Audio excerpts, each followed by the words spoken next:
Ipinatigil ni Pangulong BBM Jr. sa COMELEC ang pagbibilang ng mga nakalap na pirma para sa People's Initiative na isinusulong ng mga kongresista. Kinumpirma ito ni Senator Mig Zubiri matapos ang pagpupulong nila kasama ang Pangulo na kailangan itigil na itong People's Initiative. Aapila di umano si PBBM Jr. sa Kongreso upang tuluyan ng matigil ito. Matatandang tutol halos lahat ng mga senador sa panukalang tiyatsa.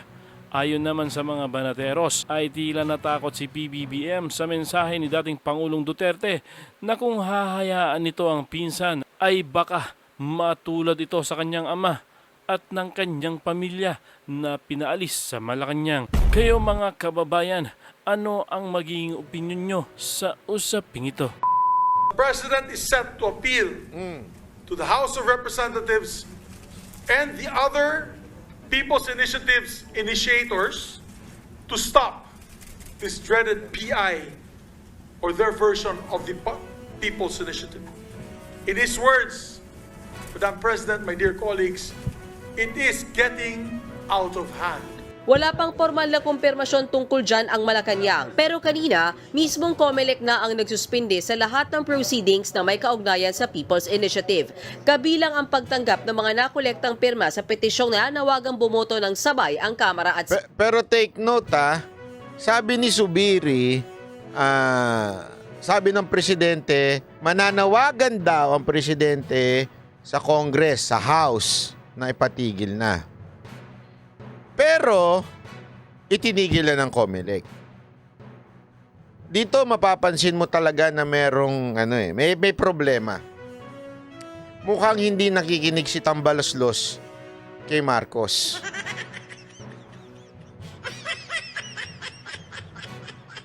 Mukhang talagang matigas ang tumbong nito ni Tambaloslos. Hindi natin alam kung bakit. Dahil ba sa totoo yung sinabi ni Pangulong Duterte na it is the First Lady and Romualdez, sila talaga ang utak niyan?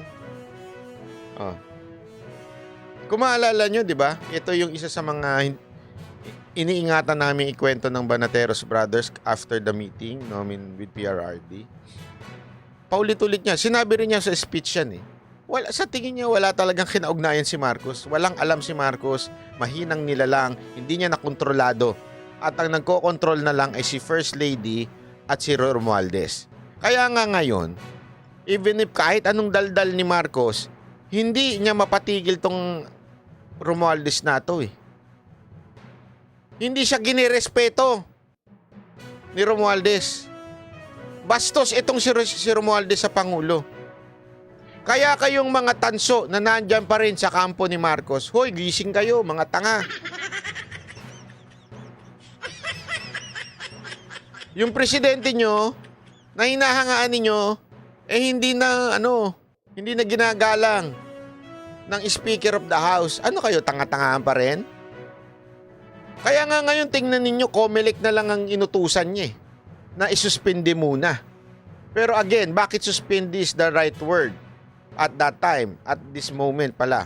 Alam niyo kung bakit? Kasi hindi naman pwede nilang cancelin yan pag yan nagkaroon talaga ng People's Initiative kasi is part of the Constitution. Ang problema lang talaga yung the way they're doing it.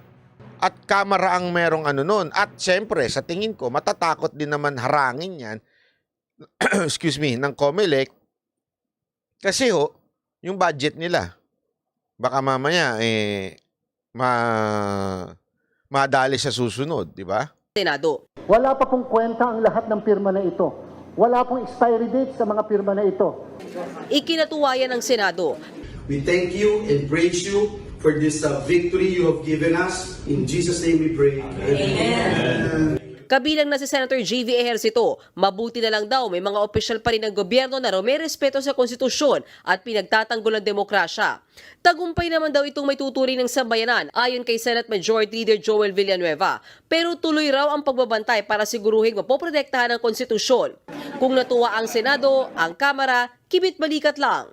There are also other very important House or legislative matters that we are also pushing for. So wala pong problema. No comment pa si House Speaker Martin Romualdez pero giit Mga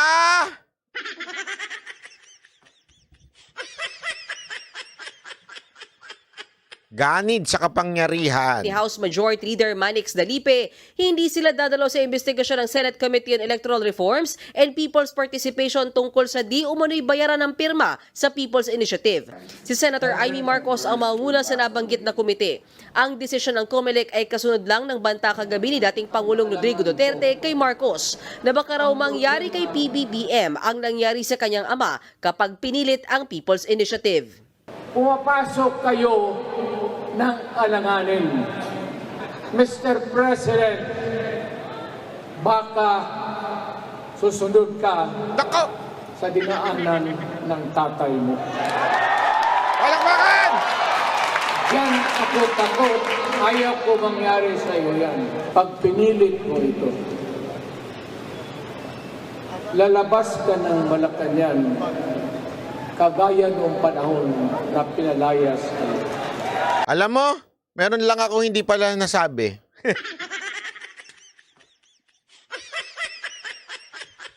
Hindi ko na pala pwedeng sabihin yun. Hindi ko pa pala nakwento ko yung kay Boss Dada at saka kay Coach Oli. Kwento ko bukas, paalala nyo.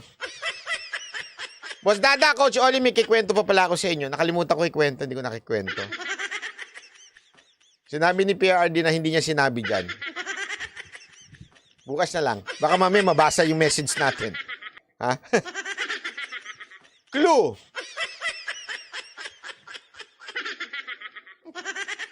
Wag na. Wala pa namang sagot dyan si Pangulong Marcos. Pero si House Speaker Martin Romualdez ipinagtataka raw ang tila Stress na to. Oh. Hoy! Baka sumunod ka kay Remulla. Easy, yung taba mo sa katawan. Kapal na mukha mo, banat ba? Akala mo di ka naman mataba.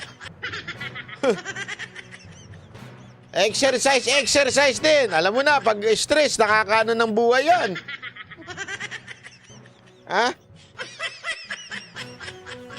Huwag ka masyado ma-stress. Tigil-tigilan nyo na kasi ano na yan, PI na yan eh. pagbaliktad ni Duterte sa isyu ng pag-amyenda sa konstitusyon. Matatanda ang noong 2016 ay binalak ni Digong na baguhin hindi lang economic provisions, kundi ang buong sistema ng gobyerno. Ay nako, anyway. Anyway, Romualdez, alam mo, sa totoo lang, siguro pag natutulog ka, nababangungot ka na, at naisip mo, ba't ko ba kasi iinisip to? Ang gulo tuloy ng... Hindi, alam mo, sa totoo lang, si Pangulong Duterte, kita nyo naman eh, di ba? Si Pangulong Duterte, hindi ho ganid sa kapangyarihan niya. Hindi ho yan ng tipo ng tao na ginagawa lang niya ito para ho siya'y mapalitan at tapos ipalit yung anak niya. Hindi ho, ganito istorya niya. Si Pangulong Duterte, pansinin nyo, di ba? Marami sa atin, napoprostrate nga minsan. Bakit? Habang lahat ng tao bumabanat na kay Marcos, sasabihin niya, I still support Marcos. Hindi nyo ba naisip yun? Ganun si Pangulong Duterte. Hindi ko kasi siya yung tipo ng ibang oposisyon na baka kontra lang, kakaupo pa lang. Ano sabi niya nung kauupo niya? Suportahan natin ang mga Marcos. Suportahan natin. Nasa iisang bansa tayo. Until ngayon. Kaya lang nagkaleche-leche ito dahil dito kay Romualdez. Yun ang totoo. Kaya nagkaleche-leche ho ito. Kung hindi sana pakikialaman niya kasi nakita niya eh. Alam niyo, every time na nag-uusap po kami, kitang-kita mo yung puso ni Pangulong Duterte. Nakikita niya kasi na gusto lang nilang magtagal sa posisyon. Ayaw niya yun. Kasi yan ang demokrasya eh. Di ba? Yan po yung demokrasya. Hayaan mo ang tao ang magdesisyon kung sino ang mga susunod na leader. Diba? Ayaan nyo po. Yun yung nakikita niya. Kaya siya na-trigger sobra nitong PI. Bakit to? Kasi pambihira naman. Lantaran yung ginagawang pambibili sa mga kababayan natin. Kaya sa totoo lang, Speaker Romualdez, ikaw may salarin kung bakit nagkakagulo bayan natin ngayon. Kaya, ewan ko nga dito kay Marcos eh. Bangag ho ba kayo at hindi nyo na, hindi nyo mapansin yan? Hindi mo ako nagsabi noon si PRRD.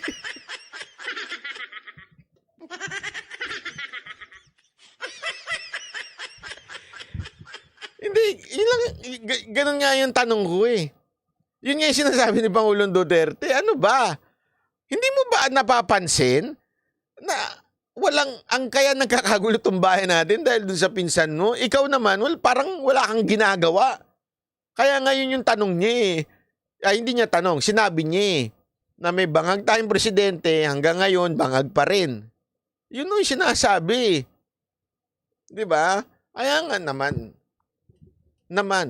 if you still want to save your name, Mr. President, if you still want to save your family, Mr. President, sibakin niyo to si Romualdez. Siya ho talaga ang panggulo sa inyong administrasyon. Ako, naniniwala ako, naniniwala ako, na pag ginawa ni Marcos yan, medyo hihinahon si Pangulong Duterte. Yun ang totoo. Sa tingin ko mukhang hihinahon si Pangulong Duterte sa banat pag etong si Romualdez napatalsik talaga, umalis bilang speaker at mapalitan ng iba. Kasi yan lang naman talaga nanggugulo eh. Yan ang napansin niyang nanggugulo. Yan at saka yung asawa. Eh yung asawa, di mo naman maalis sa tabi yun.